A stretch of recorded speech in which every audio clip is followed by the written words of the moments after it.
Welcome to Suman TV. నేను గీతాంజలి. ప్రస్తుతం మనతో పాటు లలితా పరివార సంఘం వ్యవస్థాపకురాలు, లలితా అమ్మవారి ఉపాసకురాలు అరుణా పేరి అమ్మగారు ఉన్నారు. వారితో మాట్లాడదాం. అమ్మ నమస్కారం. శ్రీమాత్రే నమః. శ్రీమాత్రే నమః. ఏంటో భలే అఫెక్షనేట్ గా అనిపిస్తుంది మిమ్మల్ని చూసినప్పుడల్లా, మాట్లాడినప్పుడల్లా. ఎక్కువసేపు గడపడం కూడా మీతో ఒక అదృష్టమేనమ్మా. చాలా మందికి ఆన్లైన్ లో ఉచితంగా నేర్పిస్తూ ఉన్నారు కదా. అంటే వాట్సాప్ నెంబర్ కూడా మనం వేసాం కొన్ని చోట్ల. ఇప్పటికి ఎంతమందికి నేర్పిస్తున్నారు మీరు?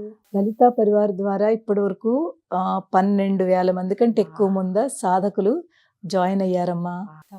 పూర్తి వరల్డ్ లో అన్ని చోట్ల నుంచి కూడా ఆన్లైన్ క్లాసెస్ కదా. సో అందరికి కన్వీనియంట్, ఇంట్లోనే కూర్చుని ఫ్రీగా నేర్చుకుంటున్నారు. సో మనకి అలాగే లలితా శాస్త్రము, సౌందర్య లహరి, శివానంద లహరి, విష్ణు శాస్త్రము ఇవన్నీ నేర్పిస్తారు.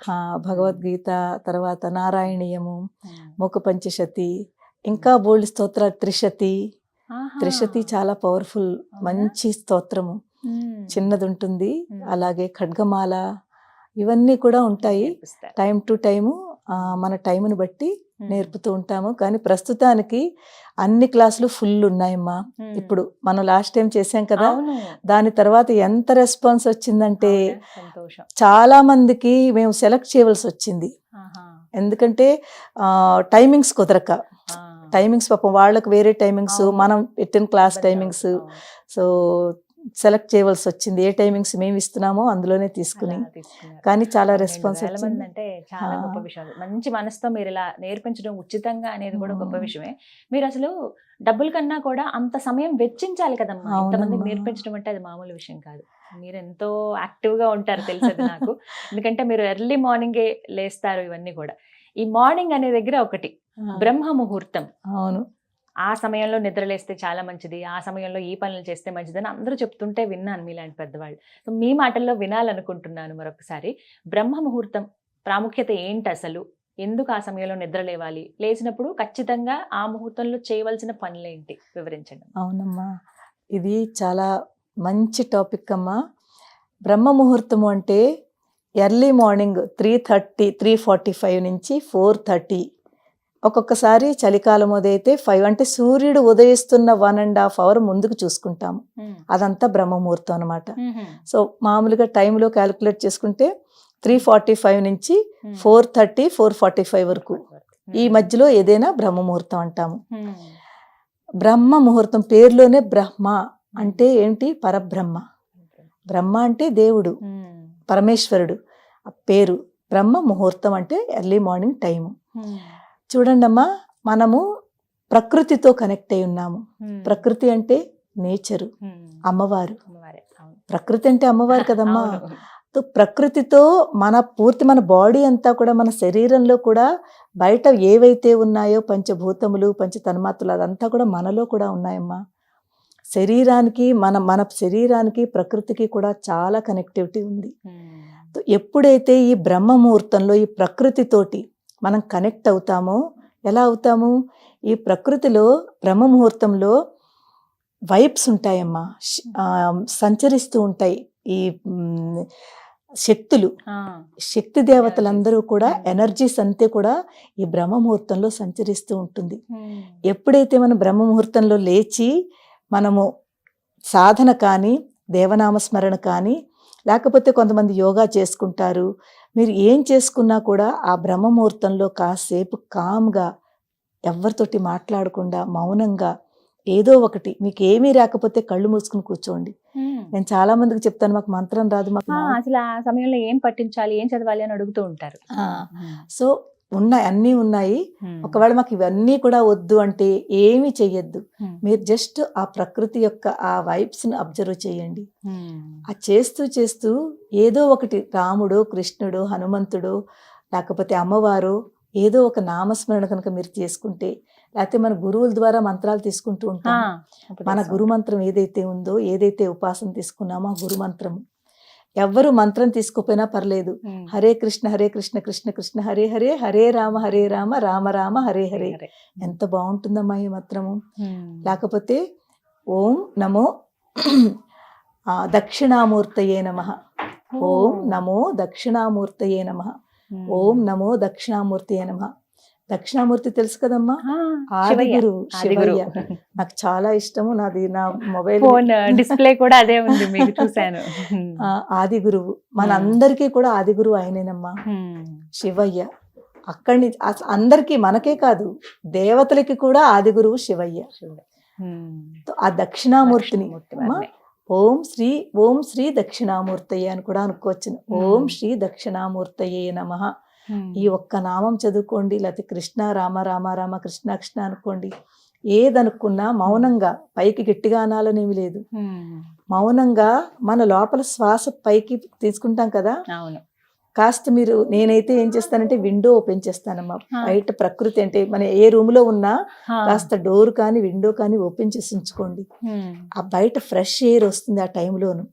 ఆ ఫ్రెష్ ఎయిర్ తోటి మనకి ఎంత ఆనందం అనిపిస్తుందో. ఎప్పుడైతే మనం కూర్చుంటామో, ఫ్రెష్ ఎయిర్ తీసుకుంటామో, ఈ నామస్మరణ చేస్తూ ఉంటామో, సాధన అంటాం దాన్ని. అలా చేస్తున్న దాన్ని సాధన అయిపోతుంది. ఆ చేస్తూ ఉంటామో మన మనసు నిజంగానే ప్రకృతితో కనెక్ట్ అయిపోతుంది. ఎక్కడో అక్కడ మనం అమ్మవారితో కానీ, మీరు ఏ నామం చదువుకుంటారో ఆ దేవుడితో కనెక్ట్ అవుతారు. మీకు మంచి థాట్స్ వస్తాయమ్మా. మీ బ్రెయిన్ అంతా కూడా చాలా పీస్ఫుల్ గా ఉంటుంది, ప్రశాంతత.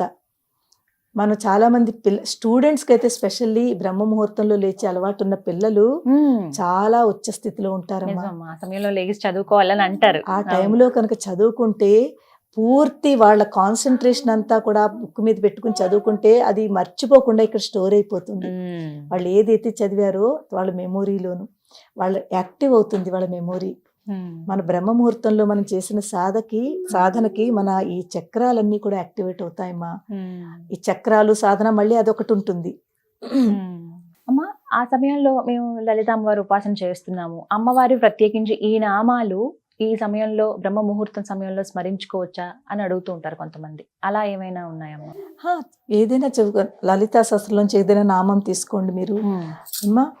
తొలి నామమే తీసుకోండి, ఎంత అందమైన నామం. శ్రీమాత శ్రీ మహారాజ్ఞి శ్రీమత్ సింహాసనేశ్వరి చిదగ్నికుండ సంభూత దేవ కార్య సముద్యత.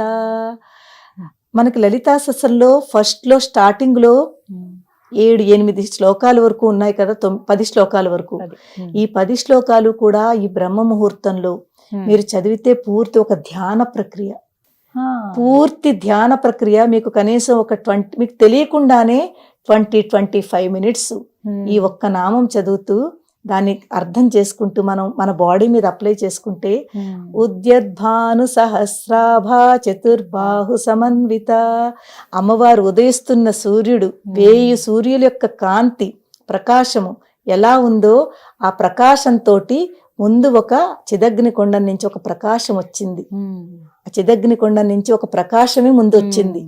ఆ ప్రకాశం ఎలా ఉందిట, 1000 సూర్యుల యొక్క కాంతి ఎంత ఉంటుందో అంత కాంతి ముందు బయటకు వచ్చింది.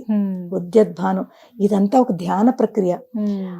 అది మనం ఇలా తలుచుకుంటూ చేస్తే మీకు 25 మినిట్స్ ఈజీగా పట్టేస్తుంది. ఆ 25 మినిట్స్ కూడా మీరు ఎప్పుడైతే ఈ నామాలు చదివారో ఫస్ట్ స్టార్టింగ్ లో ఉన్న 8-9 శ్లోకాలు తీసుకోండి చాలు, కంటిన్యూగా. ఇదే బ్రహ్మ ముహూర్తంలో మీరు 25 మినిట్స్ ధ్యానం చేసిస్తున్నారు. అది మన మీద కూడా అప్లై అయిపోతుంది. దాని తర్వాత చేస్తానమ్మా, ఖచ్చితంగా చేస్తాను నేను బ్రహ్మ ముహూర్తంలో. అంటే చాలా మందికి సందేహం ఉంటుంది, ఏం పట్టించుకోవాలి. కొంతమంది ఏమో జస్ట్ ఏదైనా మ్యూజిక్ అలా పెట్టేసి మెడిటేట్ చేసుకుంటూ ఉంటారు. అలా వాటి బదులు ఇలా స్మరించుకున్నా కూడా మంచిదే. ఒకటి మంత్రములు. మనం దీనికి మనకి రిస్ట్రిక్షన్స్, స్నానం చేసే కూర్చోవాలా ఏమీ అక్కర్లేదు.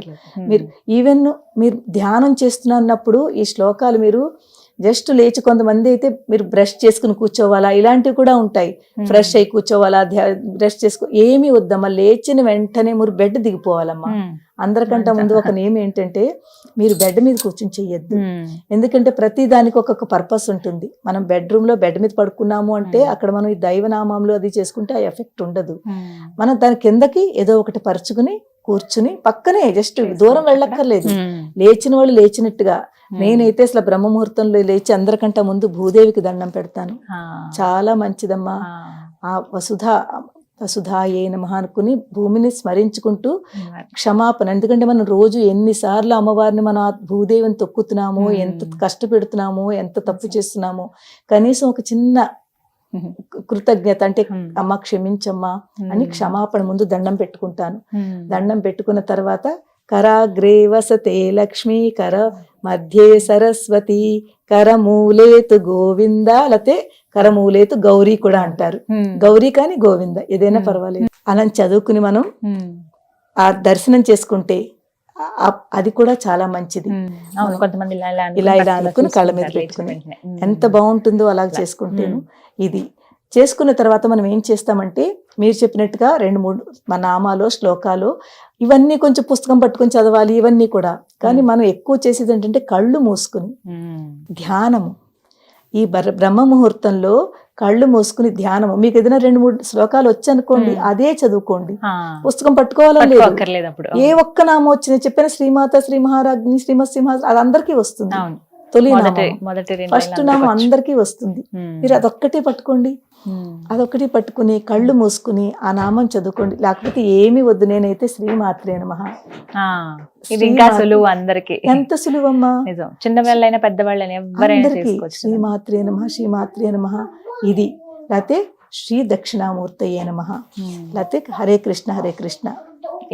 ఏదైనా సరే మనసులో ఎప్పుడైతే చదువుకుంటామో మనకి పాజిటివిటీ బాగా పెరుగుతుంది, ప్రశాంతంగా ఉంటుంది. స్టూడెంట్స్ కి మెమొరీ స్ట్రాంగ్ అవుతుంది. వాళ్ళకి ఏ స్ట్రెస్ లో అయితే రాత్రి పడుకున్నారో పొద్దుట ఫ్రీ అయిపోతారు. వాళ్ళు లేచిన వెంటనే మళ్ళీ ఉంటుంది. అలవాటు చేసుకోవడానికి ఒక వారం రోజులు టైం పడుతుంది. ఇవాళ చేసేస్తే వచ్చేస్తుందని కాదు, కొంచెం నెమ్మదిగా తొలి రోజు ఒక 5 నిమిషాలు కూర్చోండి, నిద్ర వస్తే పడుకోండి. నేను అందరికి వాళ్ళకి ఈజీ చెప్తానమ్మా. నేను చెప్పివన్నీ కూడా చాలా ఉంటాయి కదమ్మా, తెలుసు. చాలా ఈజీ ట్రిక్స్ చెప్తాను అందరికి. మీరు ఇలాగే చేయండి అని చెప్పామనుకోండి, అందరికి అవదు అలాగా. ముందు మీరు ఒక 4 o'clock టైం పెట్టుకుందాం, 3:45 కూడా కాదు, 4 o'clock లేవండి. లేచి ఫస్ట్ 2-3 days లేచిన వెంటనే మళ్ళీ నిద్ర వస్తుంది. ఒక 2 minutes ఎలాగైనా బద్ధకమైనా సరే అలా కళ్ళు మూసుకుని కూర్చోండి. బెడ్ కూడా దిగద్దు, అలవాటు అయ్యే వరకు బెడ్ మీదే కూర్చోండి. 5 minutes కూర్చున్నారా, నిద్ర వస్తుందో పడుకుని పోండి. ఇలా 2-3 రోజులు చేయండి. అదే టైంకి 3-4 రోజుల తర్వాత మీరు అలారం పెట్టుకోక్కర్లేదు, మెలకు వస్తుంది కదా, మీకు మెలకు వచ్చేస్తుంది. ఎందుకు తెలుసా అమ్మా, మన బాడీకి మనం చెప్పుకుంటున్నాము ఈ టైంకి నేను లేవాలి. ఇక్కడే చెప్పుకుంటున్నామమ్మా. మనం ఏది చెప్తామో మన మనసు మన బాడీ వింటుంది, మనకు అది సహకరిస్తుంది. చూడండి, ఆకలి మనకి ఎప్పుడు ఏ టైంకి భోజనం ఆ టైంకి ఆకలి వేస్తుంది. ప్రతిదీ కూడా దాని సిస్టమేటిక్ గా జరుగుతుంది కదా. ఇది కూడా అలాగే. ఒక 4 రోజులు మనకి తెలియదు, అలారం పెట్టుకోవాలి. 5వ రోజు నుంచి మీ అలారం కూడా అక్కర్లేదు. దానంతట అదే బాడీ మనం లేపేస్తుంది.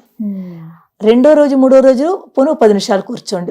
ఫస్ట్ డే 5 నిమిషాలు, 2వ రోజు ఒక 10 నిమిషాలు కూర్చోండి. ఇలాగా ఇంకా మీకు తర్వాత పడుకోవాలని ఉండదు, ఒక అరగంట సేపు కూర్చోవాలని ఉంటుంది, మెలుకు వస్తుంది. అదే ధ్యానం అన్నమాట. కూర్చోండి, ఏమీ చదువుకోవద్దు, కూర్చోండి, కళ్ళు మూసుకుని కూర్చోండి, అబ్జర్వ్ చేయండి. మన బ్రెత్ ఉంది కదా, శ్వాసను అబ్జర్వ్ చేయండి. అమ్మవారి శ్వాస అమ్మా, పైనుంచి బయటికి లోపుతో తీసుకుంటున్నాం. ఇక్కడ ప్రాణం ఉంది అంటే అమ్మవారి ప్రాణశక్తి కదమ్మా. ఆ ప్రాణశక్తిని మీరు అబ్జర్వ్ చేయండి. మీ కళ్ళతో అక్కడ అమ్మవారు కనిపిస్తున్నట్టుగా భావించుకోండి. ఏమి చదువుకోపోయినాను, చదువుకుంటే ఏంటంటే ఒక మంత్ర రూపంలో అది ఆ వైబ్స్ లోపలికి వెళ్తాయి.